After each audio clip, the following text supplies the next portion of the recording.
Welcome to Life Beyond Abortion, the podcast where we delve into the untold stories and experiences surrounding abortion. Stories often missing from everyday conversations, media reports, and even other podcast interviews. I'm your host, Melissa Ohden, the founder and CEO of the Abortion Survivors Network. As the author of You Carried Me, A Daughter's Memoir, and Abortion Survivors Break Their Silence, I've had the privilege of hearing the most powerful stories from some of the most resilient and courageous individuals. These stories and these people have profoundly transformed my life, and I believe they have the power to transform yours as well. Together, we will amplify these voices, share the truths that they illuminate, and challenge our culture to recognize what life is truly like beyond abortion.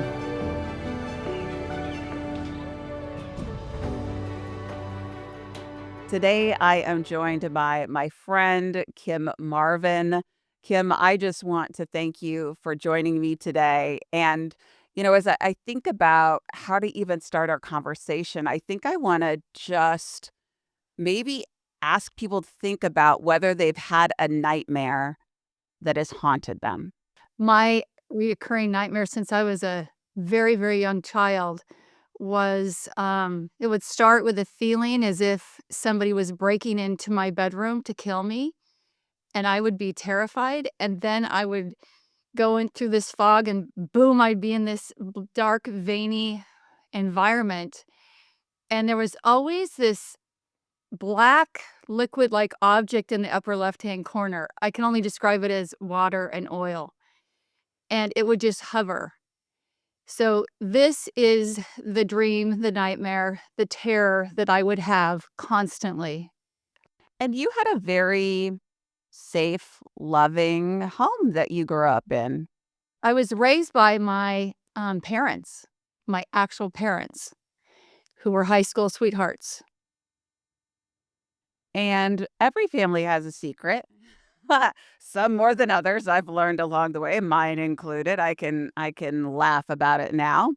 But Yeah. your family had a secret that you started to uncover when?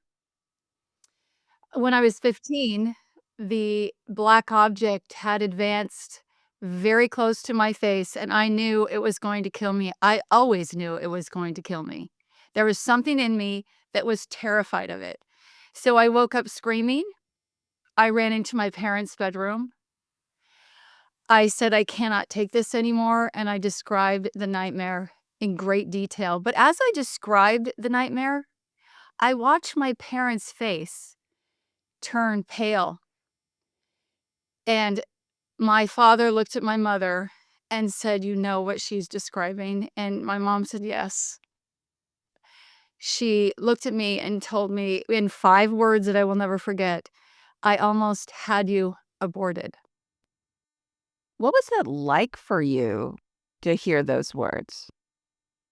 I know I was shocked. I mean, that never had crossed my mind, and I never pictured my nightmare being in the womb, but as they said it, I know I was emotional, but in a lot of ways, it was an aha moment of, "Oh, that's what that is." And I had always been very, um, no sex before marriage or anything of that nature. I'd always had that in me. So, it was a traumatic moment, but we said a brief prayer, and we both went to bed, and I'm very happy and relieved to say I have never had that nightmare again. It just completely vanished because a mother and a daughter said they forgave each other, and it just cut that nightmare completely out of my life. I've never had it again, thank God. I mean, that's amazing. And I think that's an encouragement to other families who maybe are living with a secret, maybe an abortion that quote unquote was successful, which unfortunately means that the baby lost their life to abortion. Or in circumstances like yours and mine, the abortion failed and the baby survived. I think so many times people are afraid of bringing the secret to light because maybe they're afraid the child is going to hate them. They already feel guilt and shame. Maybe they're worried about how that news is going to rock their world. I remember from my adoptive parents, they wanted me to grow up knowing that my birth mother and my birth father loved me enough to give me life and place me for adoption. And so they were afraid that finding out that I had survived the abortion before I was placed would, right, change everything in my life. And yes, it did. But at the same time, it has made me who God created me to be. I can't imagine not knowing this truth because it is such a part of who I am, and then the calling. So, I mean, what would be your encouragement for other families who are thinking, well, that's good for you, Kim, but we're not going to talk about that? Well, I'm not gonna say it's been easy. It's been somewhat difficult. We never discussed it after that night. Actually, we never discussed it for another, I'd say, 15 years, and I was getting pregnant with my firstborn, and I wanted to know, "What is that liquid? Why was it in the upper left-hand corner?" So I started inquiring as we were sitting in the living room one day, and I always believe abortion is a nightmare, whether you've had one or whether you've survived one. It's a nightmare. I've met enough people to know that, and I've seen the pain on my mother's face still today, even after she gave me her blessing to share the darkest story that she never thought anybody would hear. And I realized that the trauma for the abortion was equal to or greater than mine. And I just quieted down. So it was about 40 years of just not talking about it. We still, my extended family, we don't talk about it as a group. Individually, yes. My mother and I have many discussions about what's going on. And it's been such a gift to actually meet those at Abortion Survivors Network, and Melissa, you and I have a story in itself of, that struggle, but I mean, but that's that's my an interesting place to start because I think the whole experience of you and I first meeting and how you kind of stiff-armed me, if and I can joke about it because it's a natural human response of, "Hey, this is awkward. I don't really know if this is supported by my family, so, like, I'm just gonna Yeah. be over here putting this on a shelf trying to figure this out. Maybe I'll talk to you someday." Talk to people about that because where you are now is very different than where you were, say, 10 years ago. Mhm. Well, I had reached out to Melissa, it's probably been 11 years ago, but, she was so very gentle with me, and she just encouraged me to start writing my story just to get things on paper, and I just went, "Oh, I don't know about that." And I hadn't my children didn't know. There was so much secrets. I had a box, "Do Not Disturb," just like my mother had a box, "Do Not Disturb," which we all have a box, "Do Not Disturb." But really breakthrough is when you address that box and you open it up and you take away the power it has. And I believe that through Melissa, with her gentle walking through with each survivor, she gently does it. We have got freedom. There's healing that happens when we share our stories. There's camaraderie. There's another survivor you actually get to see and talk to and have community with. It's life-giving. I will say I am at a different level of enjoying life because the shackles of those nightmares and the shackles of the secrets are out, and there's freedom. I just can't emphasize that enough. If you want freedom, this is how you do it, I think. This is my experience. Yeah, if you want freedom, you have to confront the nightmare that's haunting you, and I love that you put it so beautifully. I'm not gonna be able to to give it, enough adequate attention, but essentially, your nightmare, your suffering, your pain was significant, yet your mom's was Mhm. equal to or greater than that, and Absolutely. for how many years did your mom keep that a secret? And, I always say this to people when we're talking about abortion survivors, and, sadly, So many people don't know that babies survive abortions, that they fail, that women stop them, they reverse them. There's ongoing pregnancy still today, even after chemical abortions fail.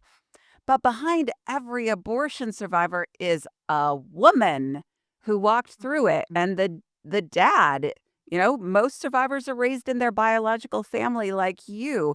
Entire families are impacted for generations. And so as you look at your mom's experience, and I know you wrestled with this as a daughter of, right, how do I heal myself and begin to find my voice and, walk out this purpose and yet show her the love and respect that I have for her? How did you deal with the tension of that? I think it is a daily, um, relationship, and I am very open with her. When she gave me her blessing, I had permission to just start sharing with her and telling her about ASN, and I was meeting other survivors. She has actually grown quite a bit in this department, and it's taking away some of the sting, but it's still there. And other survivors have come to her, and they have asked her for help, and she's been incredibly helpful. And the one thing that she shared that she wanted me to share with all survivors, and I did, and you could have heard a pin drop when I said it, was, please let these survivors know that their mothers didn't look in their eyes. Their mothers and fathers didn't look at them and say, "We didn't want you." They were in a situation, and it was really difficult, a very difficult situation for her. And that it so to not take it so personal, because it's personal being aborted and surviving. And yet she just put clarity to, it's not about you, personal attack on you. It was our situation, our circumstances, not being married, whatever it is, no money, too many kids. The list is long. But I do believe that, oh, it's just an emotional thing to talk about, but we are breaking through it by God's grace. Well, and I'm so glad that you talk about that because I think when we talk about life beyond abortion, Mhm. so many people don't think about how it impacts a woman even after the abortion has failed. I don't know how many times people have come to me and said, well, every woman must just be so happy. Well, yes and no. It takes time because for a lot of women, especially in today's world, they're taking abortion pills really early on in their pregnancy. And so they're failing a lot sooner in that pregnancy. And so there's a greater likelihood of the circumstances that were leading to the abortion in the first place still being an issue. So then weeks and months later, she finds out she's still pregnant and she's going, "Oh man, here's yet another problem." Right. And I think women receive such mixed messages of it's a choice, it's a right, but hey, we don't want to hear about it if you regret it, or we don't want to hear about it if you had an abortion that failed or you stop it or reverse it. You need to sit quietly in your corner and you don't talk about this. Mhm. Yes, I do agree, and I think when you uh, during a talk, I will always be approached by women who've had an abortion, and they're so sorry. They're crying. They say, "Can you just hug me?" And I just hug them and I say, "You're forgiven.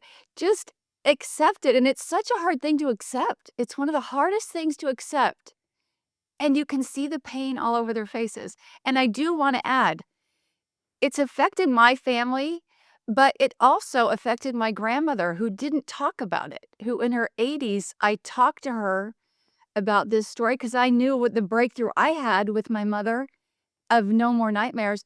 I just wanted to let her know because she arranged the abortion, and I needed her to know I loved her and I forgave her. But in the process, I thought I killed her because she turned to stone as I described. Before I even finished that description of the nightmare, she was stone. And instead of giving me a kiss and a hug and our our our love was so deep, she turned and I saw the back of her head as she walked away from me. Yet, in the morning, I got a phone call. And my grandmother said that was the hardest night of her life. But she woke up that morning without that 10-ton weight on her shoulders. She had freedom. And thank God she had it before she passed, which was shortly after that. And I wanna say it just affects a lot more people than the mother, the father, the child. It affects the siblings, it affects the families, it affects everybody. It's a ripple that just continues to ripple. And what a good example that you just shared of, right? It's really painful to put yourself out there and bring this up, knowing that the potential for someone being very uncomfortable is very strong, and you don't know how they're going to receive it. You don't know how it's going to impact your relationship. But when we love people, we love them enough to have this difficult conversation, but yet it's so hard to see their response to it because you're thinking, "Oh no, this isn't what I wanted to have happen. I don't want to hurt you. I don't want you to feel more pain. I want us to Yeah. come out on the other side." And then it's also really hard to also be standing there thinking, "Ugh, ugh, how do I not take this personally?" So, Yeah. how did you deal with it that night? I mean, do you even remember? The night with my grandmother or the night with my Yeah, with your grandmother. Oh, wow, I didn't sleep, I cried. I thought I'd give her a heart attack because her color was so bad, and I remember laying in bed and I couldn't sleep. I really was kicking myself across the room with, "How could you do that to her? Why did you do something that was so harmful, so hurtful to her? How could you do that to an 82-year-old woman?" And I couldn't stop interiorly beating myself up, but, through that agony of that night, hearing "thank you" was about the last thing I anticipated hearing, and I could not wait to get her in my arms and tell her how much I love her. But she had a lighter load from there on out. She had a different glow about her because these dark boxes, these things that we say do not disturb, they disturb. They disturb a lot of people. They're a heavy weight. They're like chains that bind you until you can unlock it with forgiveness and love. It's Yeah, and powerful. sometimes we have to sit in the discomfort of it, right? Of like, "Man, Lord, I believe that good is gonna come from me Mhm. opening this door, and I've gotta trust that it's in your hands." And I don't know if I'm gonna wake up tomorrow and hear from her that things are better, or maybe it's a week, or maybe it's a month. And, I often talk to survivors and families about that of, we can only control what we can control, which is, how we introduce these conversations in a graceful way, Yeah. when and how and all those things, and then we truly have to let it go. It can still eat away at you, but we have to trust that God's going to do the work. And I think that's the hardest part sometimes, is like doing that hard thing, having that hard conversation, and then going, and here we are. Yeah. Yeah. And I Yeah. think one of my favorite memories of you, I mean, I have a million favorite memories of you, because you are such a selfless, giving person, and your heart is always so clear, and you live that out. But I think one of my favorite experiences with you is when you first did a big national TV interview. You had all the confidence in me, and I was terrified, terrified. What did you learn from about yourself, or what did you experience with your family after you first did that interview? Because it's unnerving to share a story like this in a national platform and navigate if your family might be watching it, even though they know you love them. But, but, Yeah. but, Yeah. Well, my dad, they actually were watching, and my dad called me and said, "We are so proud of you." I'm talking about the big dark secret, but there was a bit of, you know what? She's doing what God intended. He brought good out of the bad. he brought a gift of, I'm not saying this is easy, it's because it's not easy always to talk about our stories, but I do see fruit, and I do think that, my parents are seeing that fruit.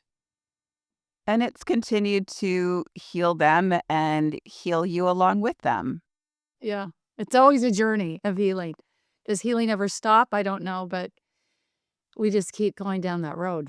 Well, and isn't it interesting how that one thing that feels so scary, which is to have that conversation in our families and start to talk about it, and then, share a vulnerable story publicly, which kind of, challenges the cultural narrative on abortion, not super Yeah. comfortable. Yeah. Yeah. But that very scary thing continues to impact you all in such a beautiful way. And if you hadn't have done the work of healing and sharing your story, it would have likely held your family back in some ways from Oh, healing. absolutely. And currently, my parents live with me. They're older now, and I basically am quarterbacking the care and take care of their medical, but, um, there is always room for healing, and they're now celebrating their 64th wedding anniversary, and my dad has his 83rd birthday coming up. It's it's healing. Every day's healing. Every day I learn something new about my story.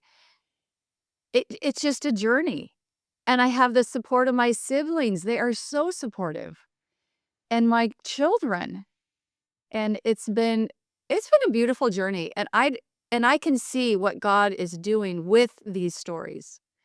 I see the fruit, and I feel very honored and blessed to even have a story that I could share and maybe help another person. If we could help 1 or 2 people in our lifetime, if you could save somebody's life, isn't it worth all the pain that you've gone through? I think it is. That's my conviction. I agree with you on that. As you've gone out and shared your story, what do you find is one of the most common misconceptions about abortion survivors, and or what do you wish people knew about survivors or moms who have experienced their abortion not going as planned? I think the biggest thing I would like to say is that we exist. I don't think there's many people who even know a baby can survive an abortion. And I think all of us have experienced this when we're out and we're talking to somebody and say, I was a baby who survived being aborted. They look at you, and I'm telling you, I'm talking about political leaders don't even know it. There's been a lot of people that I have talked to that say, "Is that a thing?" And we actually all respond, we all have heard it, and we say, "Yeah, it's a thing." And you can actually see them thinking like they're adding new track to their memory. They haven't even heard that word. They have never even had that concept brought up in front of them. So when I'm presenting, the first thing I have to do is to share that my mother gave me a blessing to share her deepest, darkest secret, but also to really describe what an abortion survivor is, because people automatically go to, oh, you had an abortion and you survived. That's where their brain goes, because that's what they hear. And no, it's actually we're babies that survive. Shocking as it is, but it's true, and I don't think more than 10% of the US even knows about us, so our job, as you have done so well over the many, many years, is to continue educating because they don't know. What do you think would happen if people knew? I think it would open the eyes of it would actually it's kinda like a box. We are the dreaded complication in an abortion, aren't we?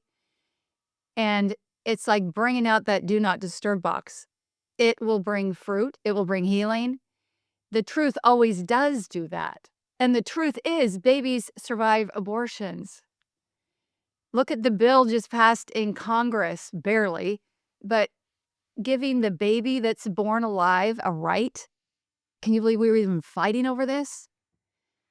So, That's what I love that you equated it to that, right? It is like that do not disturb box. Our culture is like, hey, do not disturb this box about abortion, right? We've ingrained it for decades. We use nuanced language to talk about it. We're going to get our culture to follow those marching orders. People are going to believe it wholeheartedly, and they don't know the truth. And we like it that way. Yeah.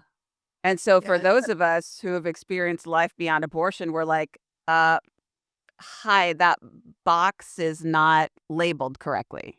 Yeah. Yeah. We're alive, and we're alive, healthy, well, and we're speaking the truth. And if we get some flack about doing that, so be it. It's the truth, and we can stand on that rock. Yeah, sometimes the truth hurts, doesn't it? Yes, it does. We all know that. Yeah. Yeah. That is absolutely true. If you could say one thing to a mother right now, say who is experiencing, circumstances that she feels pressured into abortion, or maybe it's, a woman who had an abortion like your mom, like my birth mom that failed, and she's grappling with it. What would you say to these women? I would say abortion is a nightmare for both the mother and the baby. Because that's the truth. Women walk away scarred. Look at my mom. I mean, and I lived.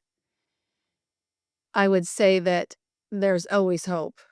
There's so many people out there that are willing to help, to be able to walk with you. And I think what women tend to get is a lack of support, and they're looking for support, but they're scared because their loved ones are kind of quarterbacking them to go take care of this situation and get rid of it, which you don't just get rid of it. It's always there. And I would encourage them to reach out to help them reach out to the pregnancy centers that just walk with you hand in hand and really help you. And a lot of them don't know about it, because I have talked to many women. They didn't know about any help centers. They just know about the instant solution that's supposed to take away all their troubles.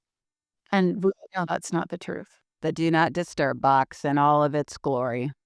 And look at all the hurt these women go through, the nightmares they have, the things that they have to go through.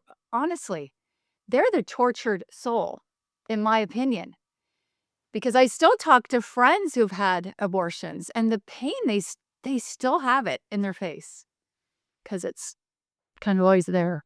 Yeah, that's the nightmare of abortion. I am so grateful to have you in my life as a friend. Too.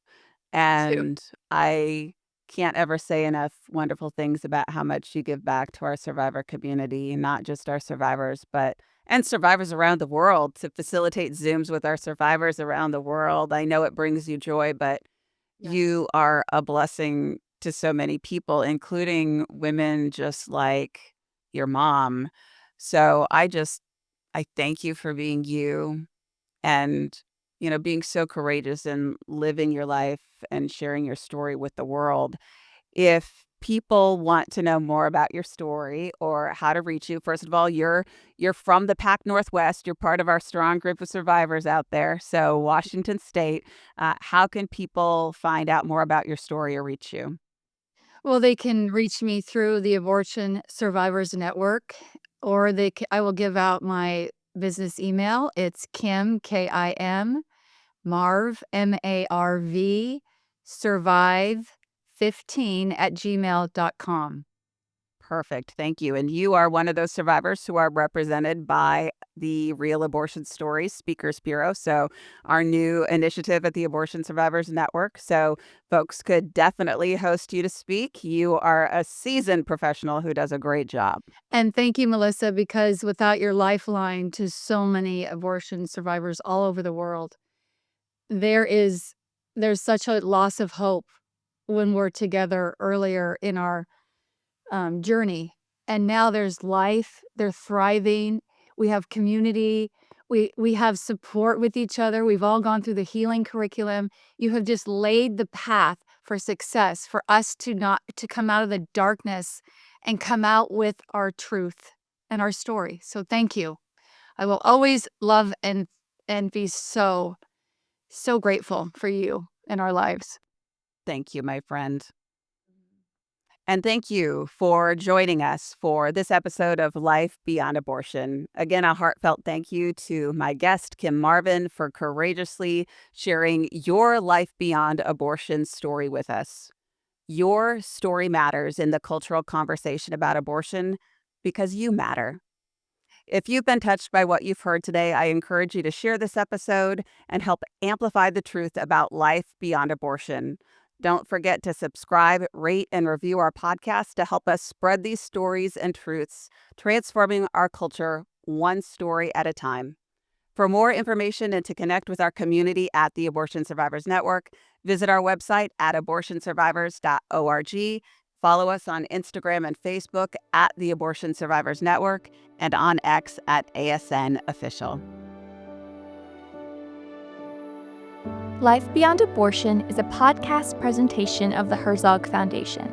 The views and opinions on the show are those of the host and her guest, and not necessarily those of the Herzog Foundation. You can find out more about Melissa's work at melissaohden.com or by following her on Instagram at Melissa Ohden. Be sure to like and subscribe to the show so that you never miss an episode of Life Beyond Abortion.